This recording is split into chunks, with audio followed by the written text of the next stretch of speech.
BAMSIS. A small percentage of the listeners will know exactly what that means. Hopefully, it doesn't trigger any PTSD episodes. If you don't know what that means, hopefully you will after today.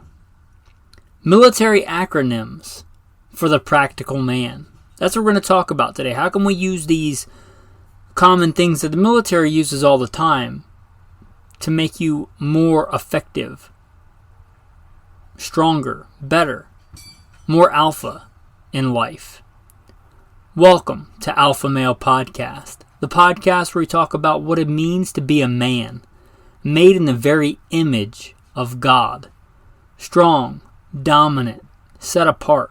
We don't apologize for that. With that, I'm going to plug in a bio and then we'll get into the main topic. So, who am I? Who is this person talking to you from across the internet? Why should you listen? First and foremost, I am a Christian, a servant of God, and a follower of Jesus Christ. God has blessed me to do many things in my life, for I could do nothing apart from Him. U.S. Marine Corps combat veteran, did a couple of tours in Iraq. As an assaultman after my combat tours, I was an urban warfare instructor for the Marine Corps under Mojave Viper. Also served in the U.S. Army, both full-time and part-time National Guard. Also did several years in law enforcement, LAPD. I worked regular assignments and more specialized assignments. Been a private contractor for a 3-letter government agency. That's all I'll say about that. Been blessed to be a state rifle and pistol champion and West Coast regional rifle champion. Won more shooting competitions with the talent that God's given me than I can actually remember. Was blessed to be the commander of a tactical team in a large metropolitan area. Our primary job, the reason we primarily existed, was to stop active shooters. I got the opportunity to head up and be the commander of that team. I grew up around guns, hunting and shooting and competing at a very early age. Been blessed to hunt all over this beautiful country, from whitetail on the East Coast to mule deer on the West Coast, and bear and elk and all manner of things. I've even been a professional big game hunter and guide. But again, most importantly, I'm a Christian. And I am your host, Michael Melito. Welcome to the podcast. BAMSIS. It's an acronym. It's an acronym that I think most Marine Corps infantrymen would be very familiar with. Myself being a former Marine Corps infantryman, still ingrained in the memory. BAMSIS. Begin the planning. Arrange reconnaissance. Make reconnaissance. Issue orders. Supervise. Now, you might use this acronym if you are planning a raid on a machine gun nest or a night patrol into enemy territory. What does that have to do with you, the average practical alpha American? You can use it for a lot more than that. Something as ordinary as a road trip. Let's say you're going on a road trip, 1,000 miles away, a couple of 100 miles away. Let's apply this acronym to how you can use that on many things, but let's just pick a road trip, right? It's an easy example. Begin the planning. Where are you going to go? Let's say you plan on going to the Redoubt, the Palouse region of northern Idaho. That's where I am right now. Say you're planning on going there from wherever you are. Where are you at? Let's say Florida. That's where my wife and I recently stayed for a large stint, seeing some of her family. Okay, we're driving from Florida to northern Idaho. That's a rough plan. Let's narrow it down a little bit. Is there anywhere we want to stop along the way? Yes, we have friends and family in the Tidewater in the Mid-Atlantic. We might want to stay there for a couple of days, stay with them, get a little bit of a respite and reprieve from being on the road for a couple of days. Okay, so we figure out where we're going to stay, one of the relatives has a fairly large house and piece of land where we can park our RV. We have an RV, but you might not. Where we can park and stay. So that part's done. Florida to the mid-Atlantic is 14 hours-ish of driving, plus stops and going to the bathroom and gas and all that stuff. Do we want to, in that planning, do we want to do that all on one stretch? Or do we want to break it up and like spend the night somewhere? Maybe you decide you want to do it all in one stretch. You want to get up super early and you just want to go 14 hours. You just want to drive. It may take you 16 or 17 or more hours. Do you want to avoid tolls? Because if you are east of the Mississippi, tolls are just a thing that you live with. I don't. Anyway, I'm gonna skip over that before I say anything I might regret. But toll roads, turnpikes, do you want to avoid those? Do you want to hit those? Do you want to just save the time and pay the money? This is all planning, right? This is all planning. Next, you might start the next letter in this. A. Arrange reconnaissance. It's pretty easy to do today with Google Maps, Google Earth, whatever you want to use. But let's say we use Google Maps and we plot out a course. Most direct route. And then we want to add a stop, right? We said we got family in the mid-Atlantic, the Tidewater, so we're going to add that. Arranging recon. We're going to look at those toll roads. We're going to look at the different routes.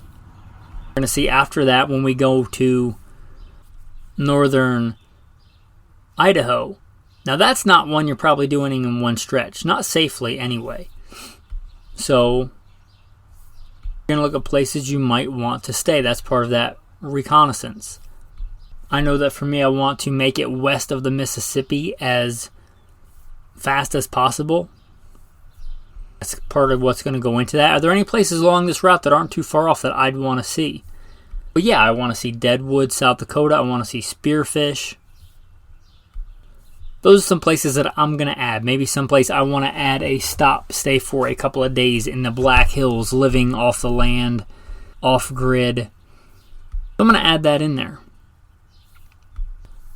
The only part of this for this you may skip is making reconnaissance. You're probably not sending out a forward element. You're probably not sending out somebody to actually do reconnaissance. You're probably not sending out a forward observer to drive the route before you.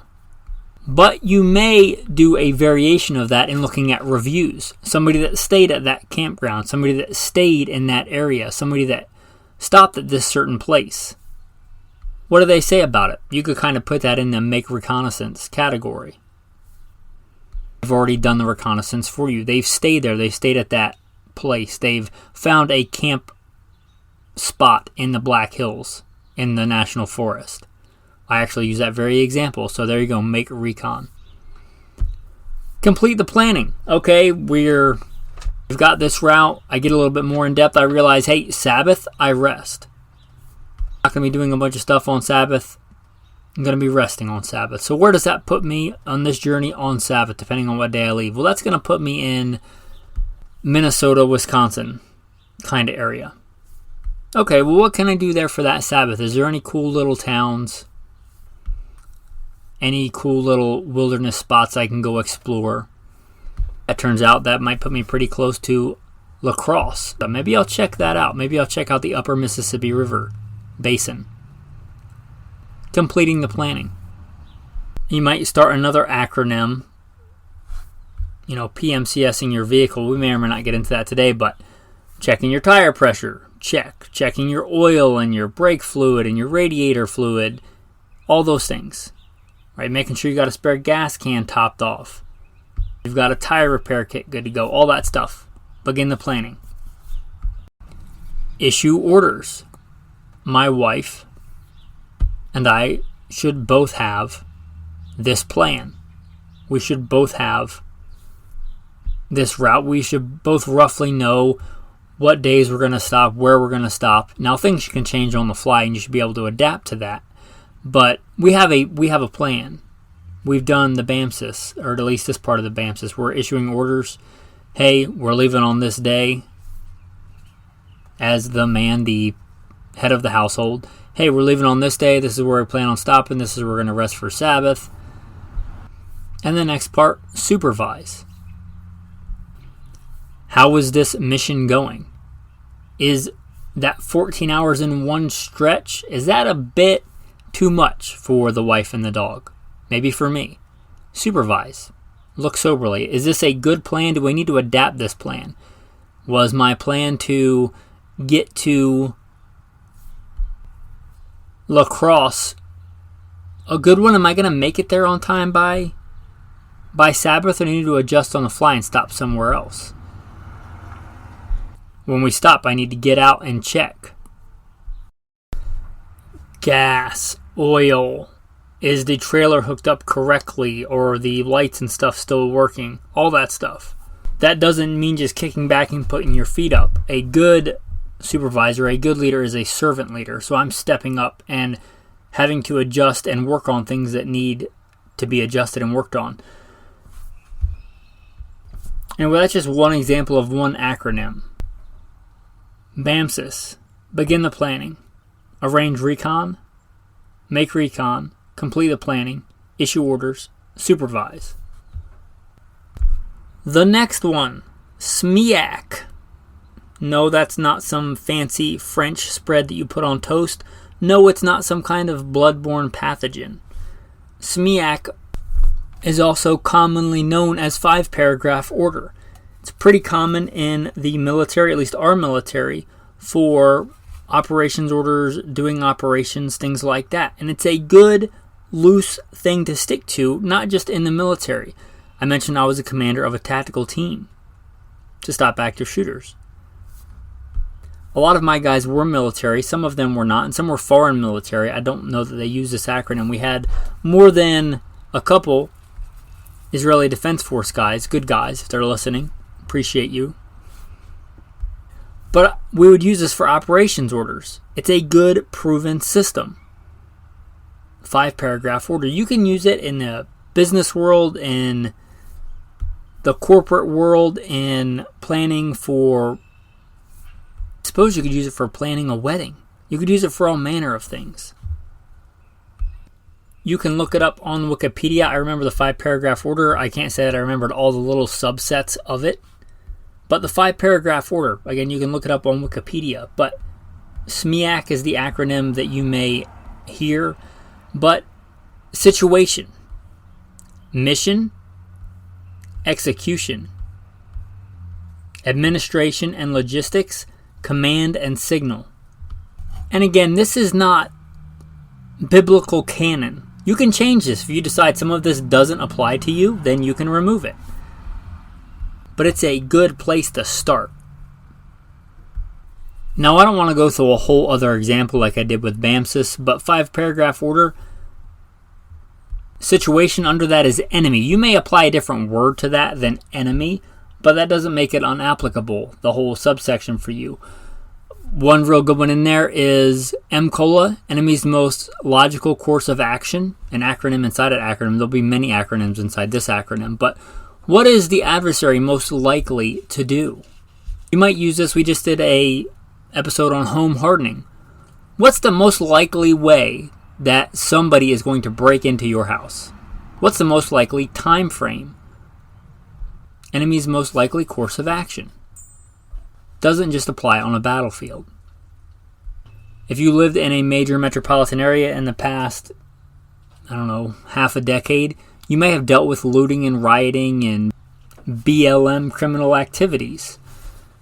Could apply this to that. There's looting and rioting in the city. What's their most logical course of action? Where are they likely to go? And also listed under there is enemy's most dangerous course of action. What's the worst case scenario? Again, this doesn't just have to be enemy. It could be fire. Like in a wildfire. What's the most likely course for this wildfire? What's the most dangerous course for us for this wildfire? If you're trying to plan some kind of thing, operation, and operation doesn't just have to mean, buddy rushes to a enemy force on D-Day. It could be all kinds of things. Mission. What are you trying to accomplish? That's often important, and a lot of times I think sadly overlooked. People just run around without a clear definition of what they're trying to accomplish. Under this, you'll see a very common acronym, the W's. All right, who, what, when, where, why. How. What are you trying to accomplish? When are you trying to accomplish it? What's the timeline? Where's it going to take place? Why are you doing it in the first place? Important stuff. Under the E, we have execution. When you're executing this plan, one of the subsets under that is, what is the desired end state? As in, what do you hope this looks like when it's all said and done? Also, under here, fire support plan. Now again, take this outside the battlefield. This doesn't just have to be calling in the 155 artillery.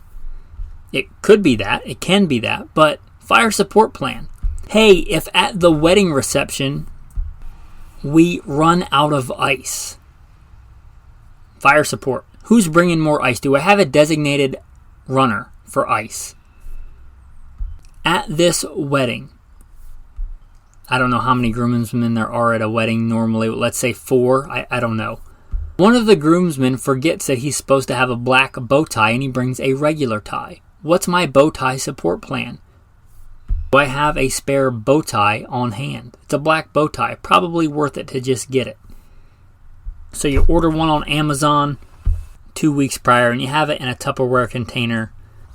What if somebody drops the cake? Well, that's a pretty catastrophic failure there. You probably don't have a backup cake. But at least you have a plan for if somebody drops the cake. Somebody runs out to Winco or Safeway or Kroger or whatever is common in your area of operation, to use another acronym. Whatever's common in your AO. And they go buy a dozen cupcakes. Fire support plan. Brian, groomsman number 2, is your cupcake support specialist. Also under this, coordinating instructions. Bridesmaids are getting together the night before and having a sleepover at such and such a house. It takes them who knows how long to do hair and makeup and whatever strange girl things they do the night before. People start arriving at 5, ceremonies at 7, this kind of stuff. Pretty simple. Coordinating instructions. Continuing on this acronym, but I'll probably switch scenarios. I didn't even like planning my own wedding. So why am I doing that voluntarily for somebody else? Let's do administration and logistics, and this is kind of important.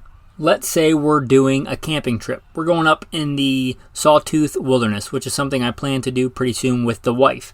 Sawtooth Bitterroot Wilderness, a beautiful expanse of wild, rugged land. Let's look at this acronym. Administration and logistics. A big thing under there is CASEVAC, right? What do I do if we twist an ankle 10 miles in? What's the CASEVAC plan?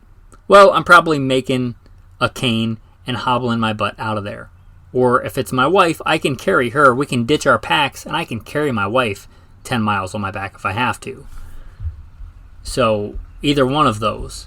I could also make a pulled litter and drag the back half. I know how to make a litter. I can get a couple of old flannel shirts, cut the sleeves off, and put the poles through the sleeves on each end. And there we go. I have a pulled litter. I can grab 2 and literally drag the other 2 on the ground and drag her 10 miles. And carry her on my back when the terrain is too rugged. May not have signal. So I plan on carrying her all the way back to the vehicle. That's our CASEVAC plan. Another real common one, and you may hear this in like the prepper survivalist circles, in which I consider myself one, and I don't apologize for that. Underneath this same category is bean bullets and band-aids. How much food do we need? Okay, we're planning on a 2-day trip. Well, we better bring enough food for 4 days, because stuff happens in the wilderness. So there we go. There's our beans. Our bullets. I conceal carry on a daily basis. I plan to conceal carry if I'm in grizzly country. Maybe I want to up that CCW game a little bit. If I plan on doing any kind of hunting, foraging, that goes into the bullets aspect as well. Do I want to bring the 12 gauge with an assortment of birdshot, buckshot, slugs, bullets, band-aids? We just talked about CASEVAC. I had better have some first aid equipment. Not duct tape and paper towels. Have a first aid kit. like a legit first aid kit, a tourniquet, some compressed gauze at the least, some basic stuff like that. Water, part of the beans part, but really important. Now, there's plenty of water sources. Last time I was in the Sawtooth Bitterroot, and I don't anticipate any problem finding water, but we need to filter it. We don't want to be stopping all the time to boil water unless it's at night, so probably going to bring some Sawyer Minis and some water purification tablets. This all goes into the administration and logistics. Next, command and signal. How are my wife and I primarily going to communicate? Well, we're going to talk. That's part of the reason we want to go, right? One of my wife's big love languages is quality time, physical touch, and quality conversation. We're probably going to be talking a lot. That's our primary form of communication. What if we get separated? Well, we have walkie-talkies. Maybe that's our alternate.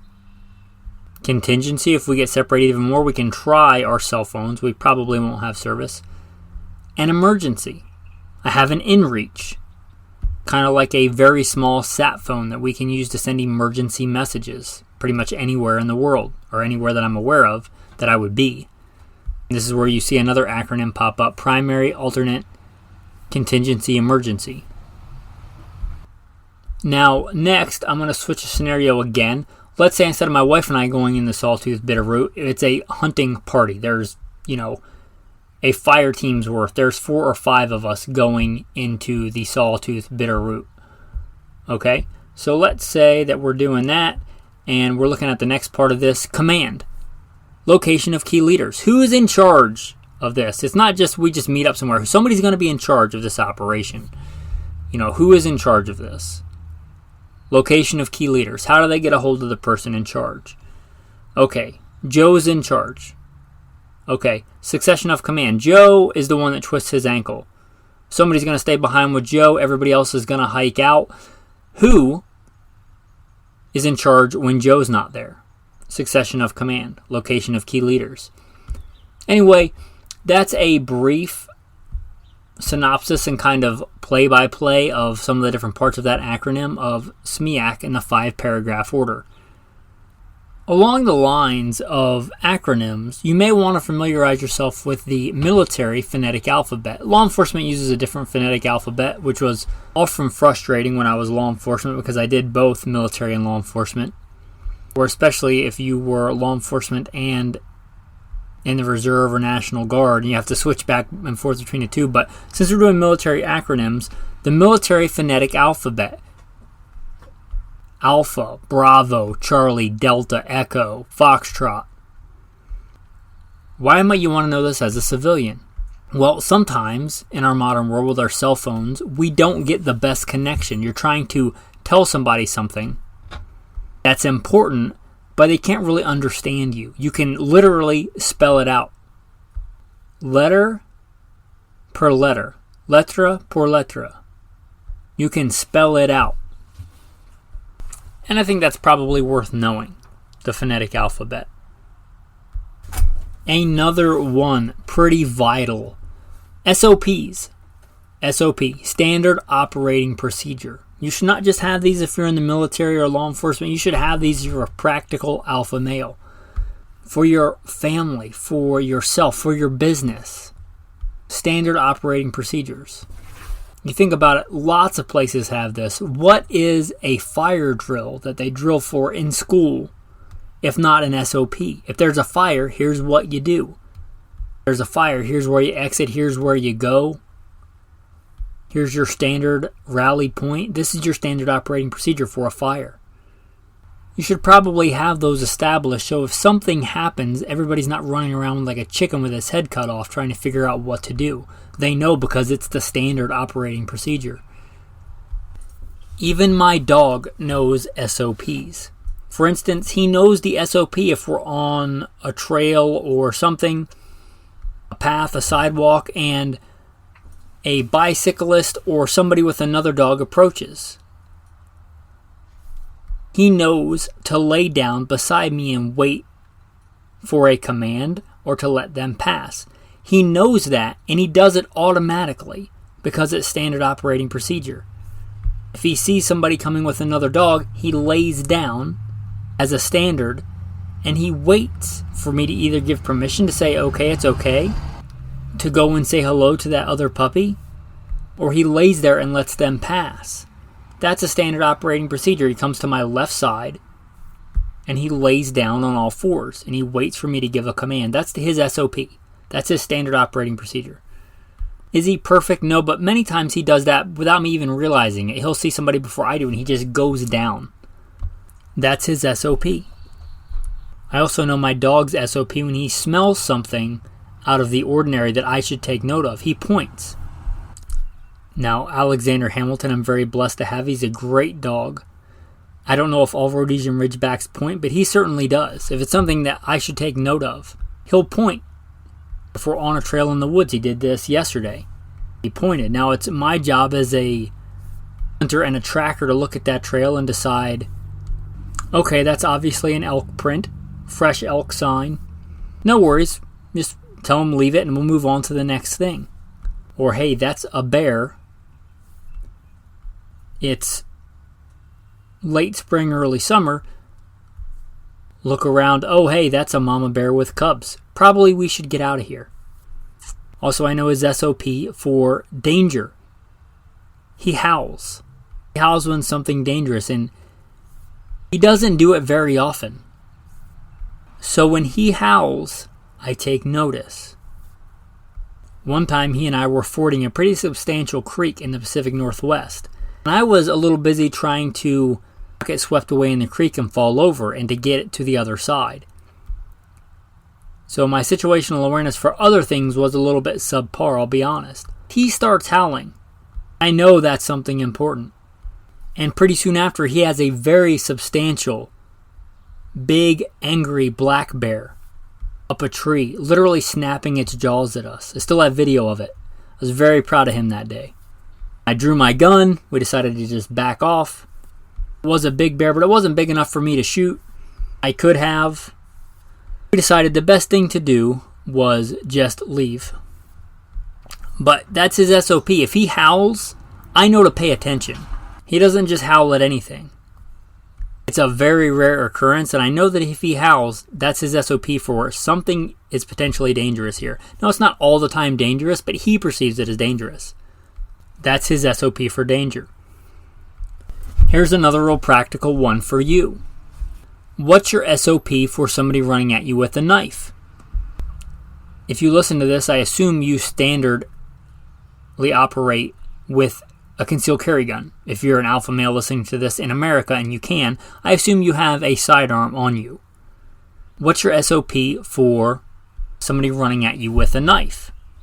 Maybe your standard SOP, while moving backwards, draw and get good hits center of mass on target.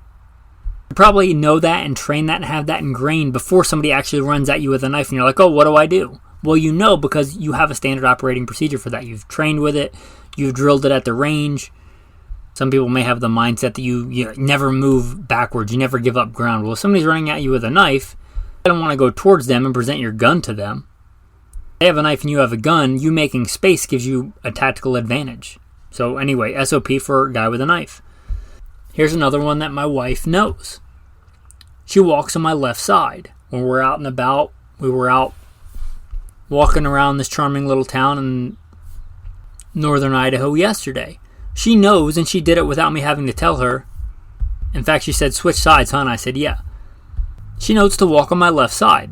That's our standard operating procedure. I carry a gun on my right side. If something happens, I know to, while stepping in front of her, drawing and presenting that gun to the threat. If there's a situation where I have to draw and use my gun, that's the SOP. Now, these are standard operating procedures. You may deviate from these. There may be situations where you have to deviate. Anyway, there are a lot of military acronyms you may check out to give credit where credit is due. There's actually Acronyms.com. And I was looking on there, and that's where I was like, let me look on there and see if there's any I've forgotten. I saw SOP, and I was like, SOP, that's a great one. I should totally talk about that. So, Acronyms.com. Maybe you want to check out and look at some other acronyms that maybe apply to you. We're already getting up into, 30 minutes on this episode when I'm looking at the recording. That's pretty lengthy. If you like this, if you want some more military acronyms for the practical man, let me know. I appreciate your feedback. You can reach out to me at goodshepherdtraining.com. I'm going to give you the tactical tip, but before that, if you listened to all of that, I really am humbled that you listen to the podcast, that you come here for advice. I'm blessed to be able to serve you. If you thought you got any kind of value in this or any other episode, hopefully you'll consider supporting. This podcast is kind of paying it forward. You can listen for free. If you get something out of it, hopefully you'll consider giving back. If this is a ministry that you feel called to support, I make no apologies in saying this is primarily a ministry. Mission statement being to make godly men strong and strong men godly. It's also a small business with the fees and everything associated with that. So if you want to support an American, small, employees number 1, myself, veteran, operated, business, if you think that's something you want to help out with, consider becoming a patron. There should be a link in the show notes. And if not, please continue to listen for free and don't feel guilty about it. Alright, as a thank you for that, the tactical tip of the day on gun and knife carry for me. In general, I carry my CCW handgun, strong side, at right around 3 o'clock. I carry my knife, in general, I carry a fixed blade knife. You may carry a folder, but SOP for me is a fixed blade knife. I carry my primary knife on my support side at about 9 o'clock. That way I have an option on either side. If I end up on my side with somebody on top of me, my right arm pinned down, something, I like to have a defensive option on my other side, on my support side. I will generally carry my knife in that pocket, whether a fixed blade or a folder. So, a little bit of tactical SOP there. I like to have an option on either side. Tactical verse of the day from Romans 5. For if by one man's offense death reigned by one, much more they which receive abundance of grace and the gift of righteousness shall reign in life by one, Jesus Christ. We're supposed to be reigning in life. Are we not called a nation of kings and priests? Reign in life. Strong, dominant, having dominion. That's a command. When God created man in his very own image, God tells us to have dominion. Men reign in life. Reign in life by one, Jesus Christ. With that, thanks for listening and have a blessed day.